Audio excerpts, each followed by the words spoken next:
कंपनीकडून आणि Sarati agrotech nursery त्या वतीने मी सर्व शेतकरी बंधूंचं या ठिकाणी स्वागत करतो. तर आपण सर्वांनी पहिल्यांदा ह्या शेतकऱ्यांचं टाळ्या वाजून अभिनंदन करूया की एवढा प्लॉट चांगला शेतकऱ्यांनी पहिल्यांदाच कलिंगड लागवड केली ह्या शेतात आणि कलिंगडचा झिरो अनुभव त्यांना काहीच अनुभव नव्हता.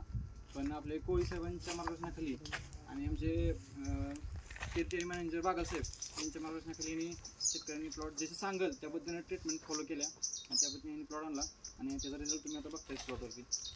आणि कलिंगडविषयी आता ह्या व्हरायटीबद्दल माहिती सांगायची म्हणलं तर ह्या व्हरायटीला सर्वात पहिलं जो प्रॉब्लेम शेतकऱ्यांना येतो तो व्हायरसचा. व्हायरस प्रॉब्लेम ह्या व्हरायटीला एकदम जबरदस्त आहे.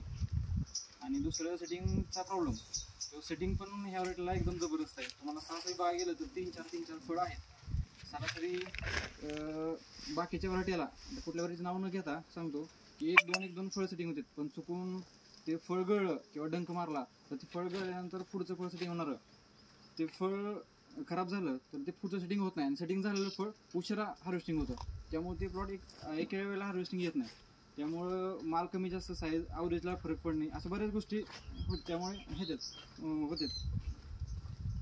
आणि बाकीचं जर सांगायचं म्हटलं तर ह्या व्हरायटीचं हार्वेस्टिंग 55 ते 60 दिवसात पूर्ण होते आणि सरासरी 3 ते 6 किलोपर्यंत साईज होते व्हरायटीची. आणि बाकीचं काय जर हवा असेल तर आपण प्रश्न करू.